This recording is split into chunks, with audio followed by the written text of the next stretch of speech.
taxação de grandes fortunas, né? A Argentina acabou de fazer isso. E aí, tá certo ou não? É legal dizer isso, porque as pessoas, elas acham que essas coisas não impactam na vida delas diretamente. Pois é, aí vem esse discurso de que, para de ser cheerleader de bilionário. Só que se você taxa grande fortuna, né, a Renata fala, eu concordo, que o rico, ele pode ser tudo. Menos burro. Menos burro, pô. Senão ele não Obrigada, tinha ou Malu, ficado ou se mantido rico, né? Então, na Argentina, eu até fiz um post no Instagram na época, assim que eles começaram a aprovar, ou, na verdade, quando começou a discussão sobre se aprovar um imposto extraordinário, temporário para grandes fortunas, né? Só que como o Friedman falava... Temporário. Esse negócio de temporário é complicado, né? Nada é mais permanente do que uma política temporária de governo.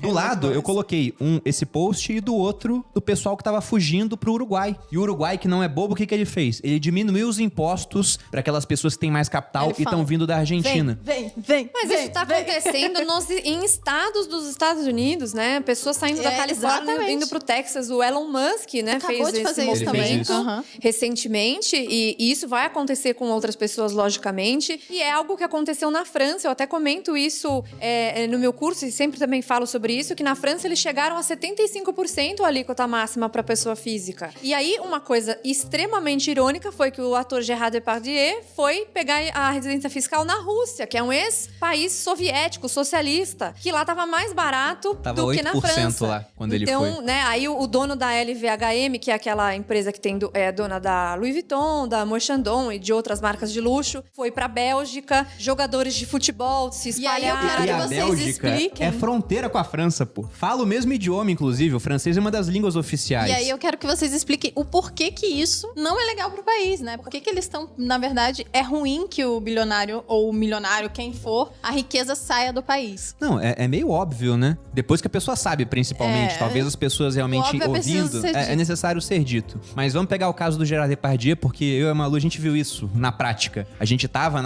na Copa do Mundo da Rússia e a torcida francesa tinha uma musiquinha que eu não entendi o que era. Eu ouvi o nome dele e não sabia, né? Aí o pessoal traduziu pra mim e falou, não, a gente tá falando do Gerard Depardieu porque ele abandonou a França pra vir pra Rússia e a gente tá falando que vai ganhar a Copa do Mundo na casa dele. E ganharam, de fato. É verdade. Mas eu fiquei imaginando, quando eu soube o porquê que ele abandonou, Gerard Depardieu enxugando suas lágrimas com notas de euro, né? Dormindo na pia, ele Pois é. Enquanto ele estava triste porque a seleção dele ganhou a Copa e ele tá pagando menos imposto, muito menos. Que maravilhoso, né? Mas aí você pensa, esse cara pagou um monte de imposto na França. De repente, a França cria lá uma nova alíquota absurda e esse cara decide fugir. Absurda, gente? 75%, não era uma coisa assim? É totalmente insano. Absurdo, é tipo muito dinheiro, quase todo o dinheiro dele. Pois é. O cara, isso. ele perde o estímulo pra produzir mais. Exatamente. Essa é a primeira coisa. Porque depois de um tempo ele começa a ver, caramba, de 100% do que eu produzo, 75% vai pro Estado. Não vale eu aumentar minha produção porque eu vou ganhar menos do que eu tô ganhando hoje. Ganhar mais problema pra minha cabeça. Essa é uma das primeiras coisas, né? Que você desestimula a produtividade. E segundo, que esse camarada ele começa a ver. Ele viu na Rússia lá, que é uma alíquota muito baixa, mas como a Renata falou, a Bélgica é fronteira com a França.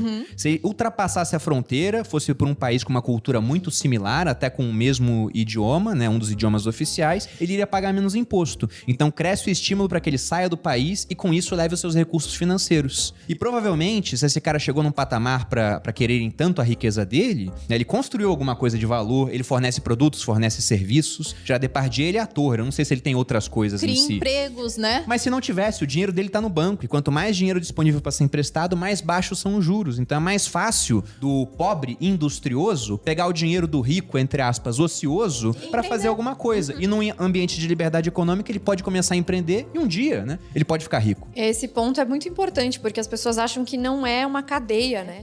As pessoas acham que você faz alguma coisa aqui, até uma frase que é bem comum das pessoas, da gente falar sobre quando fala de políticas socialistas, de que é soluções simples para problemas complexos e, naturalmente, elas não funcionam. Então, economia é um jogo de xadrez. Então, se você mexe uma peça aqui, vai mexer diversas até lá e você pode tomar um checkmate. Então, se você só tá vendo esse pedaço aqui, que é o simples, né? Eu vou taxar a fortuna, eu vou conseguir tantos por cento, o pessoal faz cálculos, né? Vamos fazer um cálculo aqui sobre quanto a gente conseguiria arrecadar, que dá pra pagar não sei quantas vacinas, aí começa, né? Dá pra pagar não sei quantas não sei o quê. Mas assim, primeiro, o rico não é burro, então ele vai mudar a residência fiscal dele. Que é a coisa mais fácil do mundo hoje em dia. Ainda mais pra quem é rico, né? Comprar uma cidadania, você investir em algum lugar, você ter Portugal, Luxemburgo, o próprio Estados Unidos tem o programa EB5, que você tem investimentos que você consegue cidadania. E aí, se você tem ricos progressistas que já fazem isso, imagina os outros ricos. Então, se o pessoal de Hollywood, que adora falar sobre aumentar os impostos, aqui no Brasil também as pessoas não entendem muito isso, mas acham que todo o dinheiro está sempre disponível exatamente do mesmo jeito. Mas é muito fácil criar estruturas tributárias para você reduzir esses impostos ou mudar de cidadania, retirar os empregos daqui. Eu dou até um exemplo. É tão difícil de contratar mão de obra de tecnologia aqui no Brasil que eu tenho boa parte da minha operação da Cursolid na Índia. Então eu tô gerando emprego na Índia. Nossa, Renata, você não é patriota? Não, mas eu prezo... Não é questão de patriotismo. Eu não sou burra. Fala aí. Eu não sou burra. Eu prezo por melhorar os meus custos.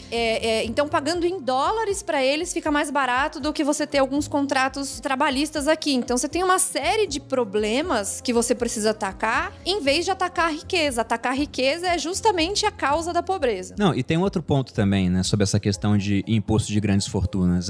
Como que esse negócio vai ser feito? Porque muitas vezes o que acontece é o que a gente viu no ano passado. Jeff Bezos ficou 60, 70 bilhões mais rico durante a pandemia. Acho até que foi mais do que isso. Só que quando você lê isso na mídia, parece que esse cara botou 70 bilhões no bolso. E tá nadando na piscina do tio Patinhas. Pois é, exatamente. E pegou tá se de quem tava lá em casa sem emprego. É isso que eles acham. E a força, tá? Ele foi lá e falou, compra o Amazon Prime de mim, senão eu mato você. E você vê, o Amazon Prime, o negócio vai te entregar em um dia, você tem acesso a séries, a filmes, e é R$ 9,90 aqui no Brasil, no momento que eu gravo esse podcast, né? Ridículo de barato. É muito mais barato do que o Netflix, por exemplo. E o Jeff Bezos ganhou muito dinheiro com isso, a empresa que eu digo, né, a Amazon. Ele gerou 500 mil empregos em 12 meses, ninguém na história tinha feito isso antes, só que o pessoal fala, não, tem um problema, ele ficou rico demais. Mas a manchete é que ele ficou rico demais, né? Tem que dividir melhor isso daí. Só que aí você pensa, tá, como é que a gente vai dividir isso se não é dinheiro? Porque ele não ganhou dinheiro, isso foi valorização das ações da Amazon. Sim. Então, ele ficou rico, não é porque ele colocou um monte de dinheiro no bolso, que é uma confusão que as pessoas fazem muito, mas porque o patrimônio dele aumentou de valor. E aí o pessoal fala, né, eu já vi um argumento assim, não, esse negócio de bilionário não deveria existir porque é antinatural. Pensa no que é 1 bilhão. Aí o cara fez uma conta assim, se uma pessoa ganhasse 5 mil reais por dia, demoraria 200 mil dias para ter 1 bilhão de reais. 200 mil dias são 248 anos, é quase isso. E aí o pessoal fala, não, meu Deus, ele tá certo, é antinatural. Só que ele pensa em colocar dinheiro no bolso. Como é que os caras ficam bilionários? Jeff Bezos foi lá, criou a Amazon em 94, apanhou pra caramba durante muito tempo. 9 anos com prejuízo. 9 anos com prejuízo, fundou com dinheiro vindo de parentes. Ele falou com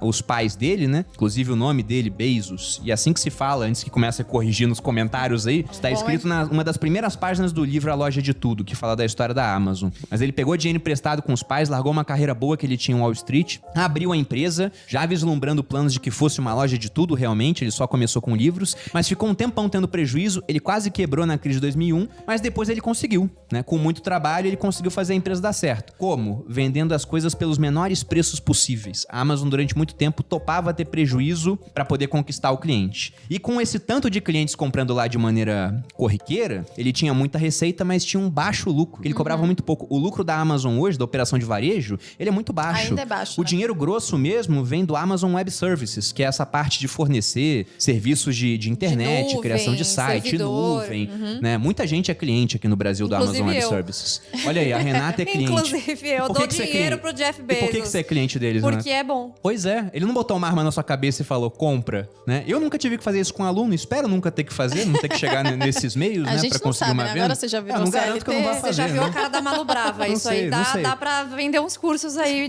por coerção. Pois é, teve todo esse processo. É verdade. A Amazon hoje é uma empresa que vale mais de 1 trilhão, passa de 1,6, mas perto do valor de mercado dela, ela é muito pouco lucrativa. O Google, por exemplo, vale menos do que a Amazon e lucra quase o dobro, né, com as atividades que ele faz, porque a Amazon lucra pouco perto do tamanho que ela tem. Só que essa empresa que lucra, né, 100 milhões no ano, né, quanto que vale uma empresa assim? Aí botam lá, né, na verdade é muito menos menos o que isso? Bota o valuation lá pra cima, porque é isso que acontece. É a empresa que se valorizou. Aí quando o Jeff Bezos vendeu parte da empresa, aí sim ele ganhou algum dinheiro. Mas esse dinheiro, boa parte dele, que ele tem lá como patrimônio, são as ações que estão variando todo dia. As ações da empresa que fazem com que ele se torne bilionário no final das contas. É uma coisa que as pessoas não entendem, né? Não. Como que a pessoa e aí justamente vem aquela história da notícia que o Bruno não falou. Não é que ele tem o dinheiro no banco. Não, exato. Não é a piscina do tio Patinhas, porque eu adoraria fazer isso. Vamos fazer isso um dia? Vamos ver um monte de moedinha de 1 centavo e nadar nas moedinhas? Eu ia achar muito legal. Eu já tentei, mas aí eu pulei de um trampolim de 2 metros e quebrei o braço, porque você não mergulha igual, entendeu? Quando você bate, é duro. Só o tio Patinhas conseguiu. Só o tio Patinhas consegue. Jogar umas moedas na água, de repente, pra dar uma misturada. Pois é. Mas então, e aí as notícias são sensacionalistas, assim, né? Uhum. E aí fala assim, então, ele gerou 500 mil empregos, ele oferece produtos e serviços muito bons e com preço muito baixo, facilita a vida de muitas pessoas que utilizam o serviço, porque ninguém usa o serviço porque acha o Jeff Bezos bonito, né? Até porque, vamos combinar, ele não é bonito. Mas porque o negócio faz sentido, porque funciona, porque facilita. Então, hoje você compra livros mais baratos, você tem entregas diferentes. A Amazon é dona da Whole Foods, né? Hoje em dia, tem várias outras operações. Tem a própria Amazon Prime, que veio pra concorrer com Netflix, com várias séries boas. E tudo puxando o preço pra baixo. Né? E tudo puxando o preço pra baixo. Então, ou isso seja, beneficiando... tá tornando mais fácil que as pessoas tenham acesso a esses serviços. Isso, tá beneficiando o consumidor. Exato. Aí, principalmente o mais pobre, porque pra gente tanto faz pagar R$9,90 ou R$30. Ou 19 ou 20, É. Exatamente. E aí falam assim, então, ele gerou emprego, ele facilita a vida das pessoas, ele é muito bom, ele ajudou muito, mas olha,